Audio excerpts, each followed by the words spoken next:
I want to read an entry, just part of an entry, from my journal. February 17th, 2020.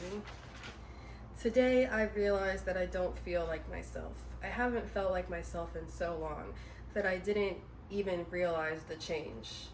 I've been trying to keep it together, but it's clear that I'm falling apart. That was 6 years ago.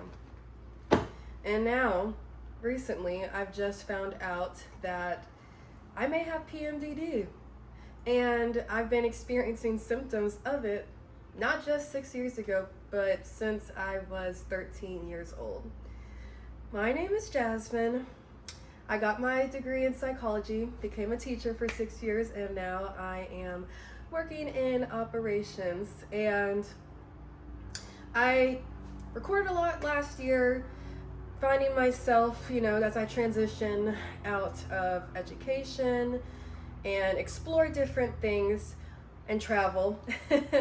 But I took a step back the past year because I really wanted to focus on my mental health and just understand what I have going on, because my anxiety has kind of increasingly gotten worse, to the point where even my friends and my family are starting to notice.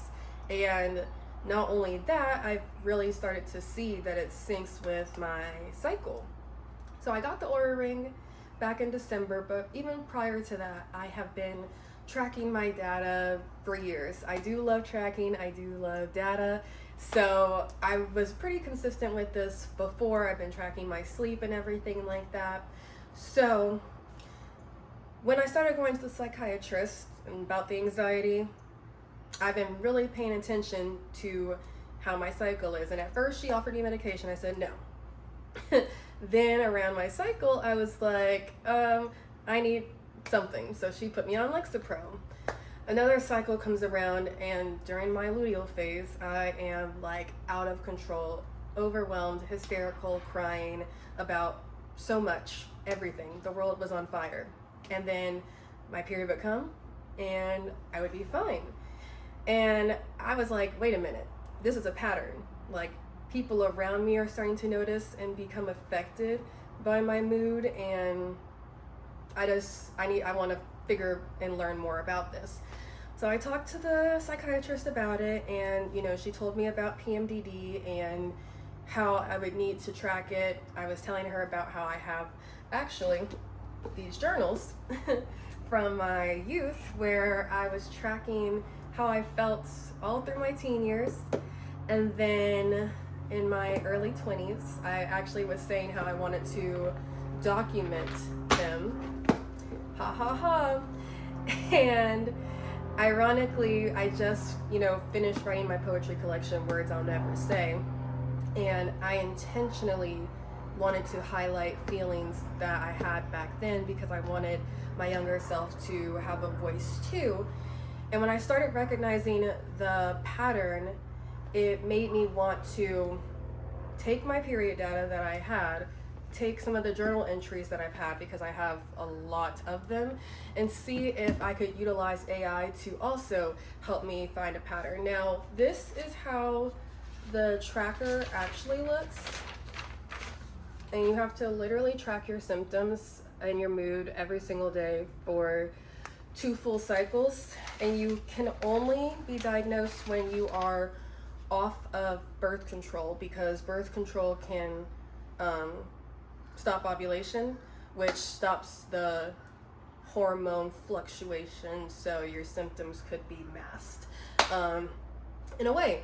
But I have a nonprofit working with kids, and my goal with that has always been to provide children with access to different creative outlets, because I know, like, for me, that really helped when I was younger. Dancing, singing, I sang in the choir, all of that stuff is really good for mental health, and it helps kids find other people that are like them. And then long term, I would like adults, their parents, their families to have that access as well. And I realized with this dream that I cannot push for it without, I guess, giving a little bit back myself.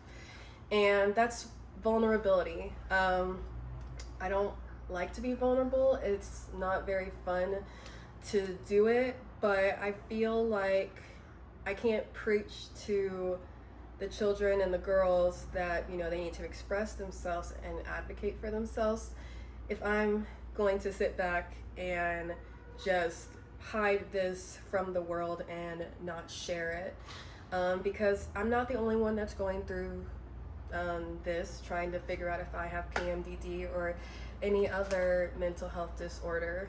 And I want to help bring light to that and really support that community.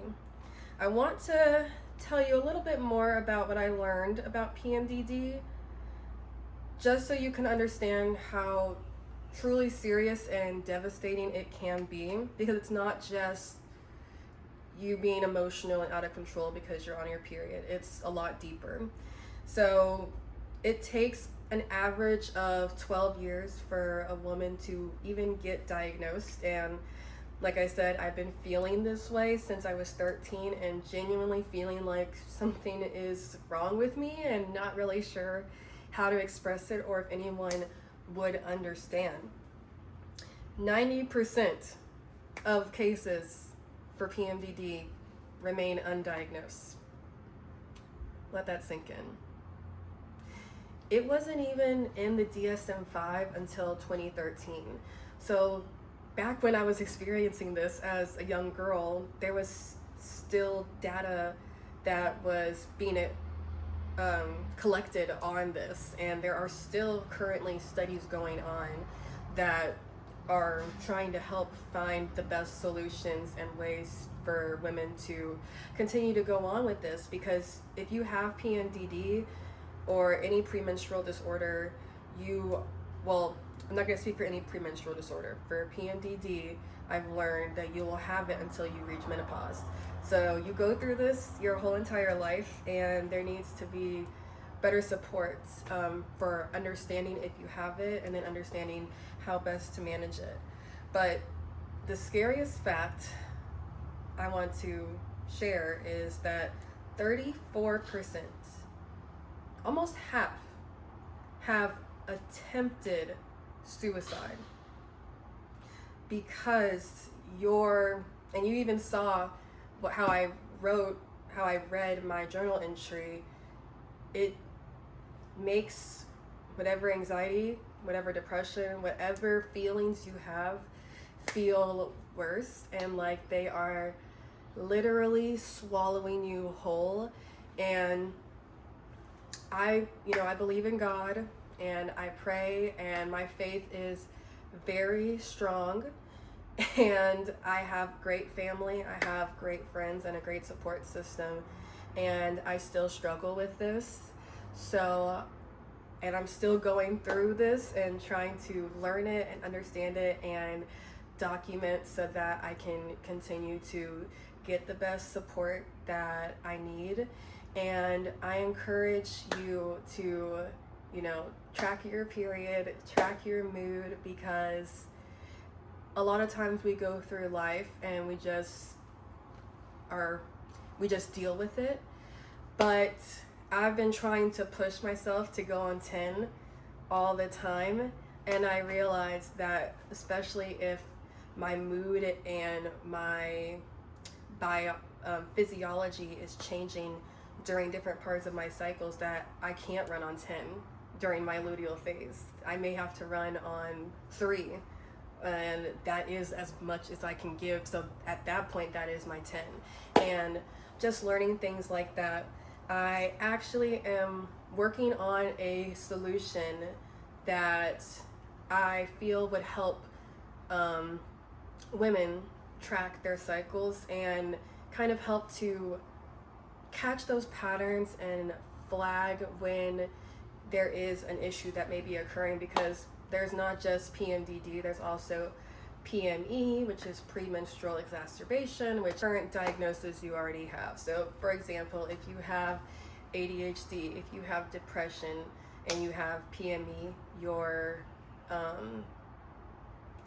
depression and your ADHD could be worse during that time. So my goal now is to spread knowledge on this and really just share my advocacy, because mental health and women's health is very important to me, and I do believe that everybody deserves access to those things and deserves the proper care to get their diagnosis. So I'm still trying to figure that out.